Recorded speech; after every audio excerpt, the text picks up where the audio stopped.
Ici Alain Crevier, bonjour, bienvenue à Second Regard.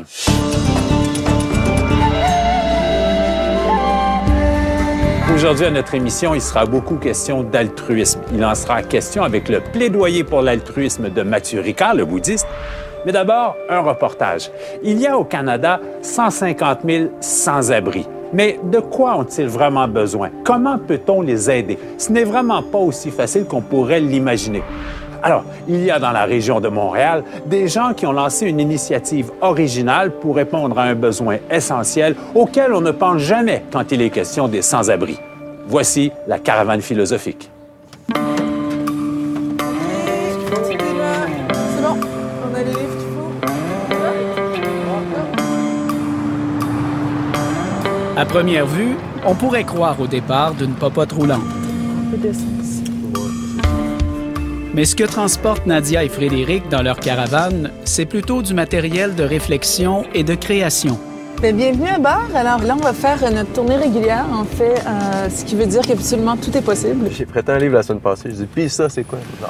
Ça, c'est pas un grand livre, mais On se promène en ce moment avec une bibliothèque roulante. On y va. Ce qu'on amène, c'est de la nourriture pour l'esprit, de la nourriture pour le cœur, de la nourriture pour la culture. plein de gens. Nous, on travaille au niveau de la santé intellectuelle et au niveau de la santé culturelle. Salut! Hey, ça va, tout ça?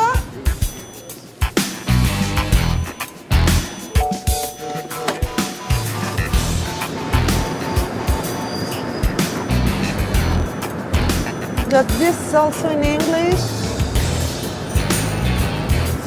Avec son projet Idées Action Mobile, ou si vous préférez, la caravane philosophique, elle leur offre un accès à la connaissance et à la réflexion dans la rue. Oh, do you know this? Water. You'll take this one? Lorsqu'on marche dans la rue et qu'on tourne le regard au lieu de tenter de voir l'humain qu'on a devant nous, il y a quelque part où il y a un problème. Donc, on tente de trouver des solutions nouvelles. On ne dit pas qu'on a la solution. On ne dit pas non plus qu'on n'a aucune vérité. Ce qu'on dit, c'est qu'on est en recherche et qu'il faut continuer à chercher, mais dans l'action, parce que pendant ce temps-là, il y a des gens dans la rue. Did you need a book or something? Lorsqu'on donne un livre dans la rue, c'est tout un acte de confiance qu'on donne à un individu. On change un peu le lieu d'intervention. Tout d'un coup, on lui dit « J'ai confiance que tu vas le lire, mais j'ai confiance que tu vas me le ramener et j'ai surtout confiance que tu vas le comprendre. » Bonne soirée, là. Un petit café? Ah oui, là, un petit Comme ça, on va pouvoir discuter. Je suis venu chercher des livres sur des chiffres, les entreprises, ces affaires-là. Je suis venu chercher des crayons, sur des affaires écrites. Dave revient de loin. La rue, il connaît bien. Avec Nadia et sa caravane, il trouve des outils et des conseils pour son projet d'entreprise de publicité. Tu me donnes des cues avant qu'on se voit demain? C'est de l'espoir que ça donne. C'est ça que ça donne. Excellent. Merci, Dorothée. Ah, c'est cool, ça. Ouais. Nous voici au quartier général de Idées Action Mobile. On fait de l'intervention 1-1. On peut s'asseoir. Dans le métro, ça marche bien parce que jamais on va réussir à avoir 15 personnes en rond. Tandis qu'on est capable de s'asseoir avec. Hey, ça te tente de voir une vidéo, j'aimerais ça savoir ce que tu en penses. Des fois, les vidéos font 30 secondes. C'est vraiment des courts-métrages qui sont beaux, qui sont clean. Ouais. C'est ici, dans ce loft du centre-ville de Montréal, que Nadia Duguay et son équipe préparent les sorties de la caravane philosophique. Bonne soirée! Aujourd'hui, Nadia fait la tournée avec Claude et Dorothée. J'aime ça pour mes participants qui me demandent des livres de politique. Ça fait pertinent en plus. Ça. Parfait, j'ai mis ça au deuxième.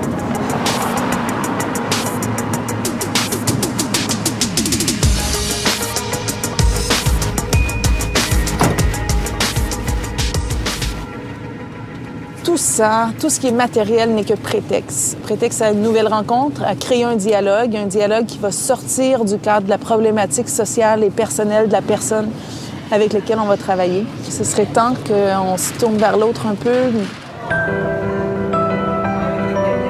Issue du milieu des arts et de la coopération internationale, Nadia Duguay ne pouvait supporter l'indifférence généralisée face au potentiel humain et créatif des gens qui se retrouvent dans la rue. On considère en fait que l'homme est fondamentalement créatif, il est fondamentalement aussi réflexif, c'est-à-dire qu'il a cette capacité incroyable de raisonnement.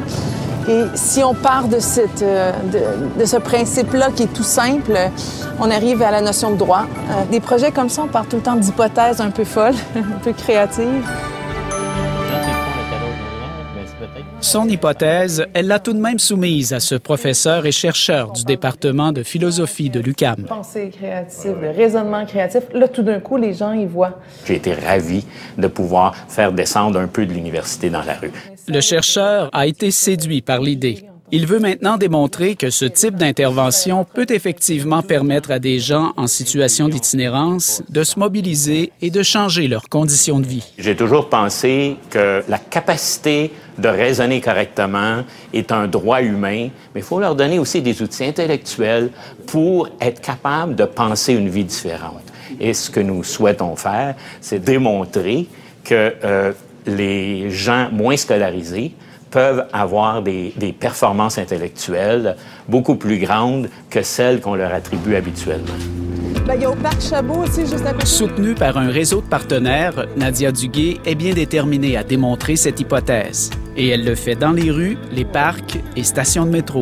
Je crois qu'en tout moment, toute personne peut nommer soit un élément déclencheur, une personne qui a changé quelque chose, une lecture qui a changé quelque chose, qui finalement nous a permis d'avoir une autre perspective sur sa propre vie et qui nous pousse à faire un autre pas.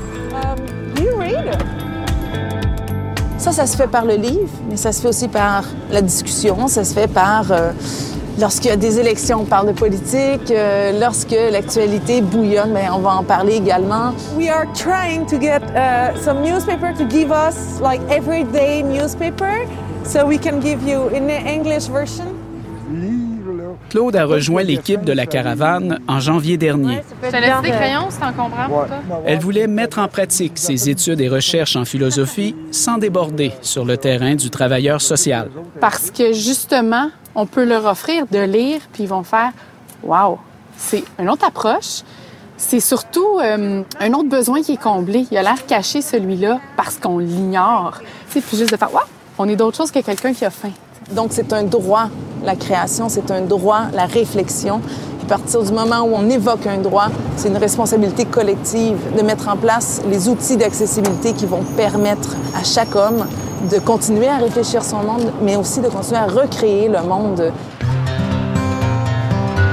Parmi ces outils de réflexion, des bibliothèques aménagées à même les refuges. Les bibliothèques fixes qu'on est déjà en train d'instaurer. On en a déjà 5 qui sont instaurées dans les refuges.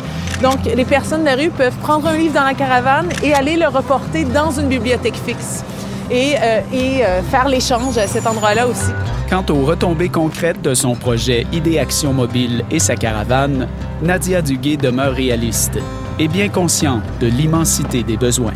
Si c'était juste de moi, on aurait une unité dans toutes les grandes villes parce qu'il y a le même problème dans toutes les grandes villes et le même problème aussi de reconnaissance de l'individu par-dessus la problématique sociale.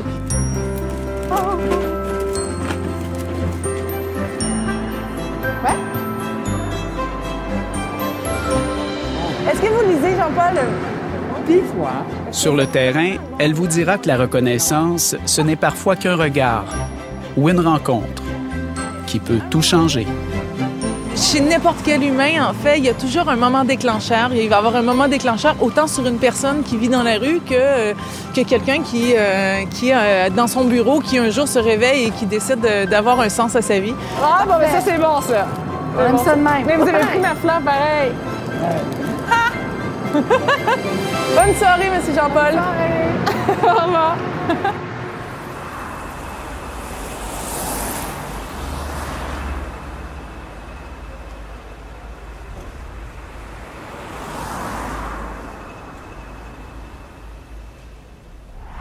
Quand on voit des gens comme Nadia Duguay, on se dit que ça prend une bonne dose d'altruisme pour faire le travail qu'ils font. Eh bien, restez avec nous tout de suite après la pause, le plaidoyer pour l'altruisme de Mathieu Ricard. À tout de suite.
Mathieu Ricard est bouddhiste et il est moine. Il habite le Népal et quand il veut se retirer pour une longue période de méditation, 1 mois, 2 mois, 3 mois, il se retire dans son ermitage dans une montagne quelque part dans l'Himalaya.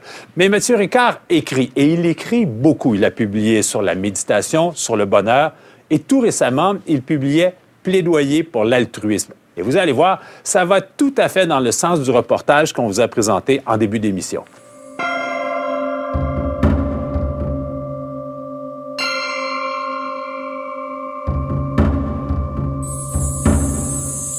Mathieu Ricard, je me souviens de Plaidoyer pour le bonheur, ça faisait 300 pages. Et là, vous arrivez avec le Plaidoyer pour l'altruisme, ça en fait 900. Il y a quelque chose qui me dit que c'était plus compliqué que ce que vous imaginiez au point de départ. Ah oui, ça, j'ai jamais pensé que j'en arrive, que 5 ans de travail passionné, mais aussi acharné. Vous savez, je me sentais un peu comme un paysan qui fait 2 sillons, 3 sillons, et puis il regarde, et puis le champ s'agrandit à mesure qu'il fait des sillons. Parce qu'en fait, c'est ça qui s'est passé. Au début, je n'avais pas l'intention du tout de faire un si gros livre. Je pensais que c'était important de montrer que l'altruisme véritable existait. Parce qu'il y a tellement de gens qui vous disent « Oh, tout le monde est égoïste, c'est comme ça la nature humaine. » Et puis qu'on pouvait le cultiver. C'est-à-dire, quelle que soit votre ligne de base, vous pouviez amplifier cette prédisposition. Mais je me suis rendu compte qu'il y avait tellement de choses que je n'aurais pas soupçonnées qui, à l'évidence, sont liées à l'altruisme et l'égoïsme. Je vous donne juste un exemple. L'environnement. Bon, l'environnement, altruisme, égoïsme, c'est pas de la psychologie, l'environnement. C'est un problème très vaste, politique, économique, social, géologique. Et pourtant, si on regarde bien, le défi de l'environnement, c'est une question d'altruisme ou d'égoïsme. Parce que c'est le sort des générations à venir. Et la façon dont on traite ça, c'est la mesure de notre altruisme ou de notre égoïsme.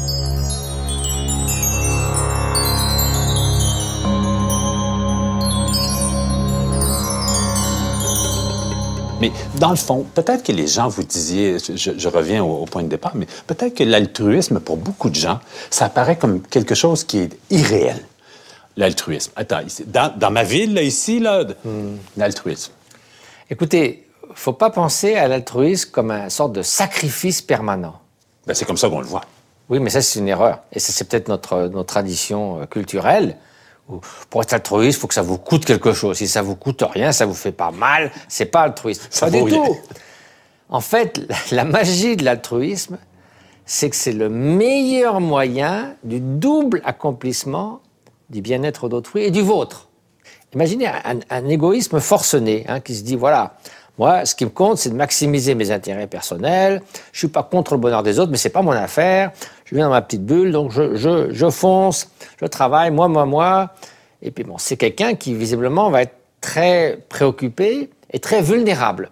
Parce que si vous pensez qu'à vous, le monde entier se dresse en menace, en ennemi, ou au contraire en objet de désir. Mais tout est instrumentalisé en fonction de la façon dont ça va vous affecter. Donc, vous rétrécissez. J'ai mon ami philosophe Alexandre Jolien, je ne sais pas si vous connaissez, philosophe handicapé, qui dit « l'ego, ça sent le renfermer ». Donc, vous rendez la vie assez misérable, il faut le dire. Et vous la rendez misérable à tous ceux autour de vous, parce que vous êtes très difficile à vivre. Quelqu'un qui a qu'on se rappelle d'avoir bon cœur, finalement, c'est pas si mauvais d'avoir bon cœur.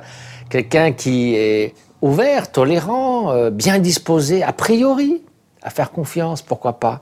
Donc, lui-même, il est en paix, et puis les gens le perçoivent de façon positive, donc tout le monde est gagnant, finalement, en fin de compte.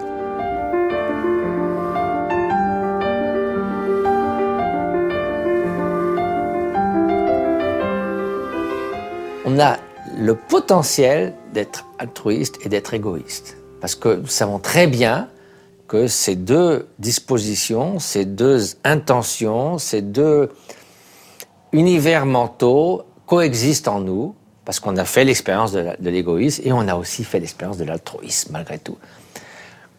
Chacun, dans sa vie, a des moments fréquents et répétés où votre intention est de faire le bien d'autrui. Et vous n'êtes pas toujours à vous dire si je lui fais le bien, vous allez voir, demain, après-demain, il va me faire un cadeau un peu plus élevé, ou il va, etc., etc. Il y a un moment donné où vous faites simplement un acte de gentillesse ou de bonté, et vous ne calculez pas forcément. Donc, le potentiel est présent dans les deux cas. Mais je crois que ce qui importe, c'est qu'on voit quelles sont les choses les plus spontanées. Et on voit ça, par exemple, chez l'enfant. On a souvent dit que l'enfant était fondamentalement égoïste, que l'empathie apparaissait qu'à l'âge de 7 ans, bon, Freud, Piaget, etc. C'est pas vrai. C'est là où la science a toute sa valeur et on se dit, ouf, enfin des données solides. Toutes les études faites avec des jeunes enfants montrent d'abord qu'ils sont des coopérateurs enthousiastes. Oui, mais ça ne dure pas. Ça dure pas quoi? Ça dure pas longtemps, cette période-là, dans la vie des êtres humains. Oui, mais malgré tout, le fait qu'on soit, à l'origine, ils ont fabriqué comme ça, que les enfants préfèrent les gens altruistes que les gens qui sont méchants les uns avec les autres. Ils sont même plus contents. Ça peut veut dire qu'ils vont tous donner le bonbon aux copains, mais quand ils le donnent, ils sont plus contents que quand ils le gardent. Bon. Après, ils commencent à se dire, oui, je suis gentil avec tout le monde, je vais me faire exploiter. Donc c'est un mécanisme de protection qui se vient vers l'âge de 5 ans. Et puis plus tard, vers l'âge de 10-12 ans, ils commencent à être sensibilisés à des concepts plus abstraits. Si on en parle des enfants aux Philippines, qui ne sont pas devant eux, ils vont pouvoir réfléchir, oui, ces enfants-là, ils souffrent, peut-être que ça devrait me concerner. Donc il y a toutes ces périodes qui forment ce que nous sommes. Tout à fait. Et si on le sait, si on sait que l'enfant est un coopérateur inconditionnel, puis qu'il commence à rétrécir un peu, puis que de nouveau il a grandi, on peut habilement favoriser ces périodes. Il faut bien qu'il se protège. En même temps, il faut que de nouveau, que ça ne devienne pas de la discrimination ancrée profondément en nous, mais au contraire, avoir la faculté d'étendre à nouveau, cognitivement, le cercle de l'altruisme.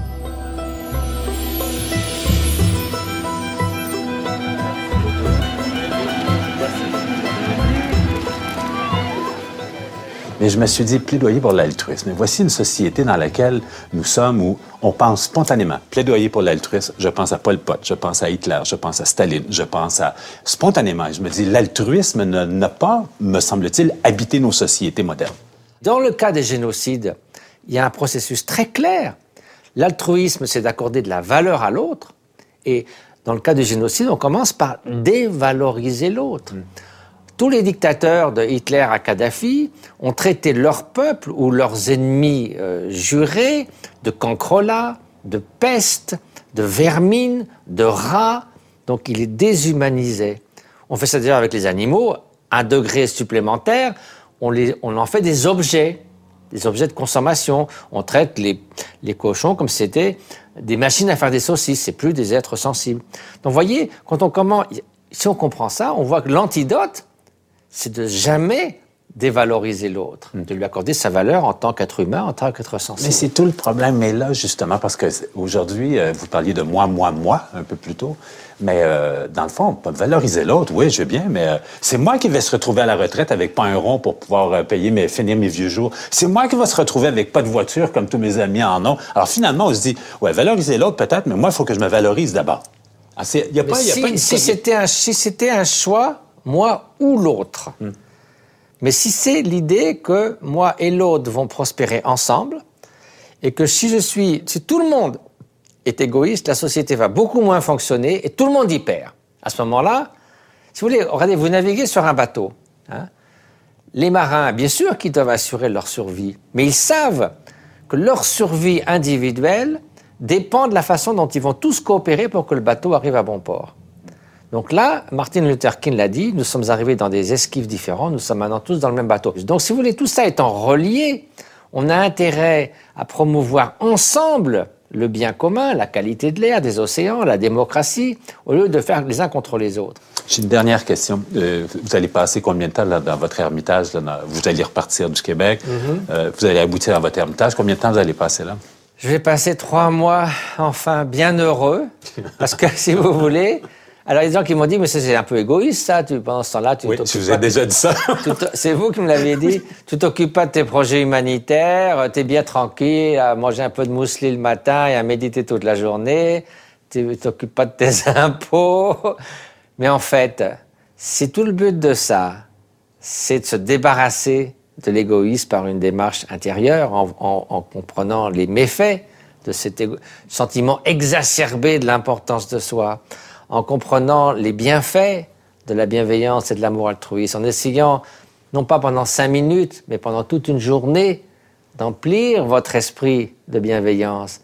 Ça laisse sa trace dans ce que vous êtes au bout de 3 mois. Sûr, mais... Et si vous faites ça tous les ans pendant 40 ans, peu à peu, vous allez devenir Quelqu'un de différent, et les neuroscientifiques vous diront votre cerveau a changé également. Mathieu Ricard, c'est un plaisir de vous voir. Merci infiniment. Le livre qui a inspiré cet entretien avec Mathieu Ricard, c'est celui-ci, Plaidoyer pour l'altruisme. C'est écrit bien sûr par Mathieu Ricard. C'est publié chez Nil Éditions.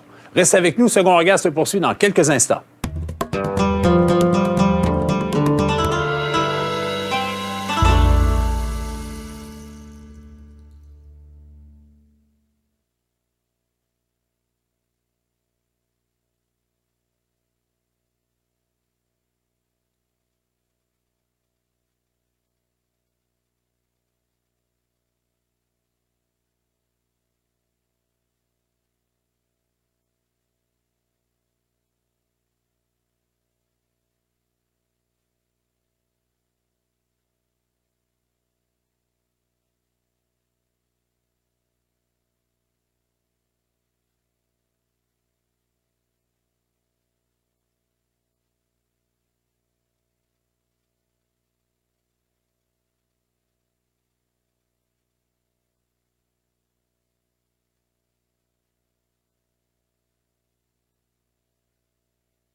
La semaine prochaine, nous allons nous retrouver aux portes de Noël. Et nous, on va vous parler de la crèche du bœuf et de l'âne comme peu de gens vous en auront parlé.